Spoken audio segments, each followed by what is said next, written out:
Now, I've been writing these little introductions for 6 years now, and every time we get the cinematography, it's some variation of what the hell is it? Here's my rudimentary explanation it's how the show presents itself to you. It's the framing of each shot, the play of light and shadow, the movement of the camera, all working together to create the visual language of the story.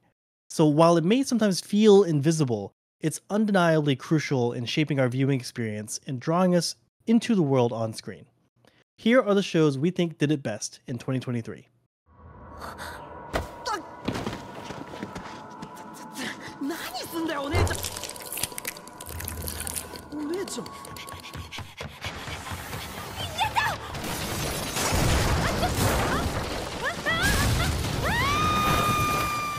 気づいたらこっちに。あなたは？自分も大体同じです。多分。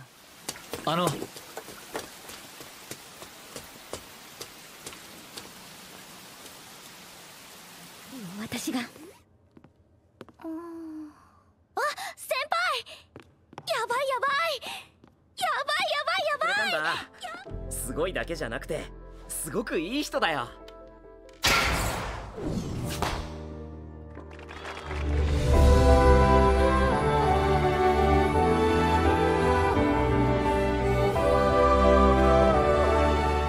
相手に及ぼす力も半減だ。結果、喋る生首の一丁上がりというわけだ。じゃ。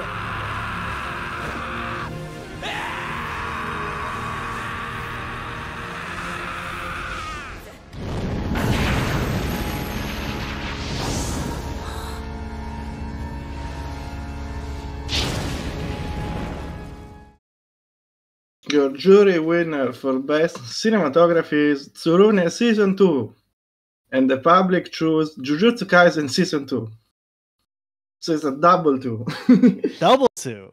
Now, when we said Tsurune Season 2, you seem pretty happy. Can you explain why that was? Yeah, honestly, I didn't vote, because if I were to vote, I clearly I'm biased towards Elemental Delusion because of Kentaro Waki being the compositing director, and he's a big friend of mine. I worked even with him on the opening that he directed for Girls Frontline. But in Tsurune was clearly the one that I really wanted to win more on a more technical level, because I think it was probably able to kind of create some sort of a full package when it comes to photography, when it comes to compositing, when it comes to cinematography in anime, there are clearly two aspects of it. One that goes clearly towards the type of duties that a storyboarder and a Inshutsu episode director will have when it comes to camera movement and layouts and whatnot.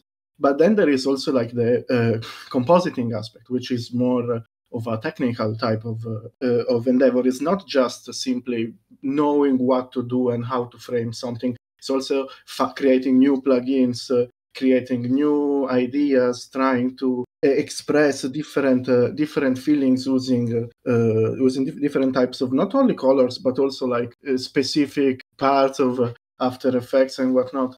Tsurune, in this regard, I feel like it was clearly probably the strongest in general, I feel like, between all the categories. In the sense that you can go on every sort of specific list of accomplishment that a show in terms of compositing can have. And I think Tsurune checks the marks on pretty much everything. It's able to depict a specific environment in the different times of the day and different seasons with a certain amount of clarity when it comes to the general understanding of the lighting, but also with differences that are strong and very, very characterizing, I would say. It's able to mix together the different environments of animation in terms of 2D, cell, and then backgrounds, and then 3D animation. And I feel like for Tsurune, which is a show that uses surprisingly a lot of 3D animation, is able to kind of definitely go above and beyond into making all these sort of different elements fit together as they were kind of part of one single artistry, even if at the end of the day, it's basically 3 different departments working on that, 4 if you consider also compositing. And then you have also the ability of expressing emotion and expressing like the different moods of the show, not only when it comes to like the general like feel of a scene, but also like the singular like emotion of a character, using colors that are not necessarily already put together by like the direction per se, but also that kind of go into more of a specific direction, a specific type of vision, thanks to elements that are like like filters, specific intensity of lighting, and so on and so forth, that are oftentimes stuff that like only the compositing director can do. I mean, when it comes to like the compositing director of Tsurune, we're talking about one person that is definitely, it's definitely like a at this point a big name of Kyoto Animation. He's not like he wasn't there since the start, so he has like he's not like the one of the oldest compositing directors there, but he already had like some important like credits as like for example, the CGI director of the Haruhi Suzumiya movie, and then he got to be like he did like his debut as a compositing director on Violet Evergarden, and then he was also like very involved with like the boys side of Kyoani. He was very involved in Free, and was of course very involved also in the first season of Tsurune. I would say that like his style is not necessarily something that like he clearly has a particular taste for going towards like a certain amount of highlighting that can help out kind of give the mood of a scene on a more like broader level. But he is also very good at kind of being able to align his taste with the vision of the director. As you can like see that, I mean, like going from Violet to Free to Tsurune, there is like a lot of differences between all of these. But I feel like one particular thing that he was able to kind of implement in a way that's more tasteful compared to like a lot of other Kyoani production, the way he's able to maintain a certain degree of integrity in the cell aspect, so the characters and that are like painted digitally, and then the rest of the picture, including like the backgrounds and then all the compositing effects. You can see the ability. Oftentimes, modern compositing suffers. This is something that I would say there is a connection between both like the jury, like the jury winner and the public winner, because even Jujutsu Kaisen 2 was able to kind of go in the same direction.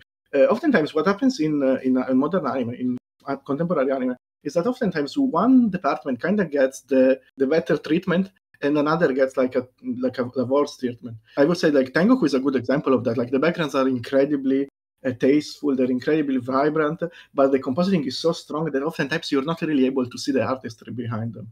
Well, I feel like that Tsurune was really good in that. I would like Violet Evergarden has clearly like that sort of issue that oftentimes there are certain, I would say that is not really like necessarily like an artistic issue, it's more like a pipeline issue per se. Oftentimes you're not really able to see what's behind a certain point of the screen, because the compositing is very present. It can be a bit too strong, even jarring sometimes, right? And overall, Tsurune was able to kind of you're oftentimes able to understand a lot of information that comes outside the realm of BG, of backgrounds and cell with the compositing, but without really having to restrain too much the cell and the BG, which is I would say is a very powerful accomplishment. Yeah, we with Violet Evergarden in particular, we had a running joke where we almost called it like a milk filter because everything was so blown out and white at times. But I feel like Kyoto Animation in particular, oftentimes when we're watching a show, you don't really notice the compositing, right? You only notice when compositing is really bad. But I think Kyoto Animation has been separate from the pack in that all their shows consistently have had this kind of unique, really good. Yeah. I mean, I would say that there are some shows that I would say that it's more questionable than others. But I would say that like most of the more modern output, like the newer Ibike, Leeds, Tsurune, Kobayashi, Shinome, Dragon, all these shows are really able to kind of find like a correct balance between all the departments without having like one department work too hard for the sake of nothing, basically, which is the actual issue there. Like having some professionals that do like an incredible work, but that work is not shown in the show in whatsoever, right? I mean, that's crazy. It's kind of easy to forget that there's so many different people working in tandem to create the product that we ultimately watch. I had a really quick question for Jack now, just about cinematography in general. In the introduction, I kind of mentioned it as kind of like this invisible thing. But obviously there are different styles where it can be more noticeable than the other. I know that in past years, B stars kind of got some criticism for being like a little too over the top, a little too like smart with its animation, with its cinematography. So what do you think about the shows here? Do you think their cinematography is more of the invisible kind, or the more showy kind, and how does that factor into your deliberation, Jack? Yeah, I think here it depends on the show, obviously, and also like in the scene. So Sarune, like in the Kudo scenes, they're very like in your face, and also not in your face at the same time. Like the impact of like the arrow hitting the target, it's very in your face. But then, like the timing aspect of like each of the shots, which is very important to the sport, is a lot more subtle. And then outside of that, it's like subtle, like strong like layout usage and other things. And then compared to another show like Undead Girl Metaphors, which is like very in your face with the cinematography, uses a bunch of like cool effects, like transitions and things that you don't really see in too many other shows. It's pretty ambitious with the cinematography. Now, Far, I had a really quick question in regards to production timelines. So it is my knowledge that Tsurune was finished or mostly finished before it was airing. And in contrast to the public winner, which we all know that kind of behind the scenes happening of Mappa and Jujutsu Kaisen season 2. Yeah. How do you think that affected how the cinematography is portrayed for each show? The fact that Jujutsu Kaisen was being worked on so close to the deadlines. I mean, honestly, I would say that despite what people may think, the compositing department is the one that's kind of like always has always to work like kind of like close to the deadline because it's the last part of like the production before the editing, basically, right? Hmm. So oftentimes it happens that like the compositors are incredibly fast people that are able to do incredible work in so little time. For example, I am reminded that one time I was working on like a commercial, and I was like, and the compositor director for that commercial did the entire compositing of it like in 6 hours while I was like in front of him. So in that regard it's like it's very different compared to like the general like animation production like process, because I would say that in general like the real bottleneck is like the animation, right? Is the fact that you have like the layouts that then they have to be corrected by the director, and then the Sakanas to do like the correction over the director, and then there is the Genga, and then after the Genga there is the Doga, and then after the Doga you have to color it. So like in that regard, I would say that part there is really, really difficult. But the compositing, you can totally make incredible stuff in very, very little time, and that's oftentimes because these professionals are like incredibly apt to that. They have their own like fire baptism in situations similar to that oftentimes. But overall, I would say there is also like another aspect there, because like the compositing of Jujutsu Kaisen season 2 is also very light. It doesn't want to be overly over the top. Oftentimes, there is like a certain amount of criticism that can be said about like too strong of a compositing. That oftentimes doesn't really necessarily work particularly well for certain shows that oftentimes try to present the same layer as like the primal part, the most important part. And I would say that like Jujutsu Kaisen season 1 had probably that sort of issue, where oftentimes the compositing and the line filters that were used, and they were clashing with the backgrounds, they were clashing a lot with the colors in the cell layer. While I feel like that in season 2, the director, like our beloved Ghost, so he was very inspired clearly by the openings that Shingo Yamashita did for season 1, and he tried to kind of blend a little bit of his own style to that particular style and put that inside like the actual show, right? To a degree, I would say that a lot of important operations were oftentimes not necessarily mandatory. A lot of the different scenes were completely fine without having a lot of the bulk of the compositing work, and which I feel like it kind of helped in a lot of ways. it helped not going into too complicated directions. Despite like a lot of scenes also have like incredibly good, more intricate and difficult to produce effects, but they still go in that direction where like the cell layer is the primary component. So oftentimes like there is no need to go too much into like the more difficult parts, right? In compositing, like more technically speaking, there are like three different like parts on how like the composited image is constructed. Like, there is like the filter part, the camera part, and the stage part. They are based on the old photography stand where like compositing was done during like the analog era, right?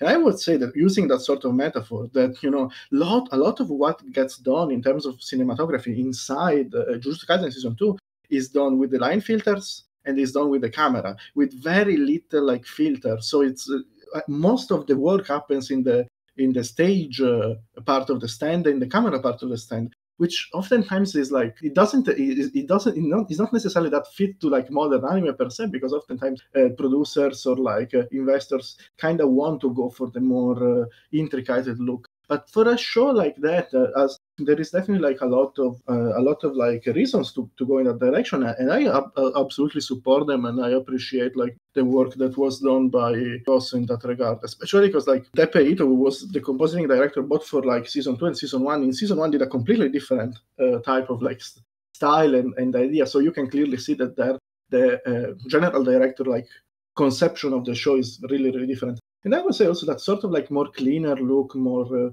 simpler look is also like very apt to like the more comedic scenes that oftentimes were like part of the show during the early part of the season. That were with those super deformed characters oftentimes were akin more to like the super deformed characters of like all the anime rather than modern anime. And going for that sort of like direction when it comes to the general colors, I would say fit very well with like what Gosso's like imaginary like is at this point in time, I would say. For the last question, I'm going to ask about Heavenly Delusion because I know you have a connection with it. But first, if you could just give the jury's thoughts on it, and then we'll shoot it to Far and see what he has to say. So the show has a really nice like dichotomy between the two parts of the show. So it has like the school, and then it has like the outside world. One of the specific things it does, it makes you feel like trapped inside the school, but like showing like the roof and makes you feel like stifled. Like the characters that like they're stifling, they're kind of like stuck in there. Obviously they want to, like as part of the story, like about the outside world. There's like find out about it, and then outside they show like a bunch of shots of the sky, and then just like the sense of freedom that gives to you. And then obviously gather things with man eaters. It's like a nice like suspense. For example, in episode 2, the fight scene there, they have this like aspect ratio shift, and then all the post processing work that they put on it gives you like this really like like a really good like suspenseful feeling towards the fight, which is pretty good. And then in general, just has really nice action. Yeah, it seems like there's a good opportunity for both styles of, it gives a lot of more opportunity for switching it up every now and then. Far, what was your involvement with the production, and how was that like behind the scenes? Oh yeah, honestly, I would say that I said that there was a lot of criticism regarding, the fact that oftentimes Studio Pablo's like background and Waki's compositing style are oftentimes not compatible, I would say. But unfortunately, the reality of modern anime is that even like high tier productions like Heavenly Delusion oftentimes have to kind of like I would call it like the gacha game of anime. They have to like try to find people that are like actually competent, actually good in a industry that oftentimes studios that do sort of like secondary tasks like backgrounds and compositing are oftentimes booked for years. So probably I would say that the idea of the animation producer there was probably to have either Waki or either Studio Pablo at on the production, not necessarily both of them at the same time, but they got them, so they ended up probably having to kind of go for a general style that kind of goes more into the direction of what like Kentaro Waki oftentimes wants to do. In general, I would say that like Waki's style is completely like different compared to the styles that we talked before, the Tsurune and the Jujutsu Kaisen, the one that Tsurune and Jujutsu Kaisen like presented, because he really, really doesn't really care that much if there are certain parts that gets destroyed per se. He really cares about the general feeling of like the image. A lot of the work gets done through CGI elements. A lot of the work gets done through very heavy filtering. A lot of the general look of the color design that there is like behind like the filter part of the photography stand is like very very different compared to what you see at the end. And oftentimes it doesn't necessarily like care that much about really the cell part per se. Like for example, I was reminded of like a lot of maybe it's not like something that most people are aware, but like Kentaro Waki is also like an animator, and oftentimes he does like effect animation in when it comes to like certain parts that have to be comped then. And oftentimes he doesn't really care that much about like the color per se of like the color of the animation, because at the end of the day the general feeling of the image is going to be completely different because of how much stuff there is in the filter part of the photography stand.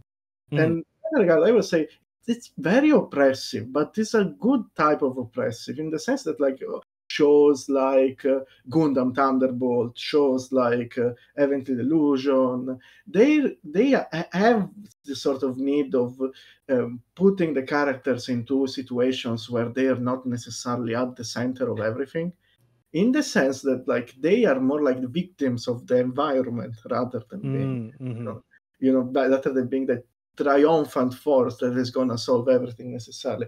And I feel like that sort of style is very interesting because of that, because it puts anime into like a less of a cartoon, less of a archetypical type of like situation, and goes more into noir. It goes more into action cinema, but not cinema in the realm of like simply like moving images, in the realm of cinema in the sense of like what live action can look like oftentimes. And I really enjoy that. But also like I would say like in general like his style doesn't necessarily ends with Tengoku in many ways. I feel like with Heavenly Illusion, like he can do a lot of crazy ass stuff. And I would recommend absolutely like the viewers to watch his opening that he directed and comped also of Girls Frontline. That one is crazy. It's crazy. Like there is an element of like trying to transform the cell layer into something that feels like painting. Sometimes it feels like CGI. Sometimes it feels like a piece of metal that's like painted on or something like that. That is completely outside the realm of what I think will be possible in compositing. It kind of reminds me in a way the sort of like experimentation that Ko Yoshinari does in animation, but from the opposite angle in a way. Like Ko Yoshinari starts with animation and then occupies comp little by little, and instead Waki does the opposite. He starts by comp and then goes into animation. Like I absolutely find it so fascinating, so fascinating. And also Hathaway Flash is another one that has a lot of interesting wacky aspects. But there, I would say there is more respect for the cell layer, and I think it's probably also because of the designs from Pablo Uchida that are clearly, they deserve that sort of respect. I guess they probably don't feel for like other designs. Well, that's all the time we have. Fart, thank you so much for coming on. Thank you for your remarkable wealth of knowledge. I hope everyone is able to enjoy hearing that from someone who is intimately familiar. And I hope everyone watches Girls Frontline. My pleasure. My pleasure.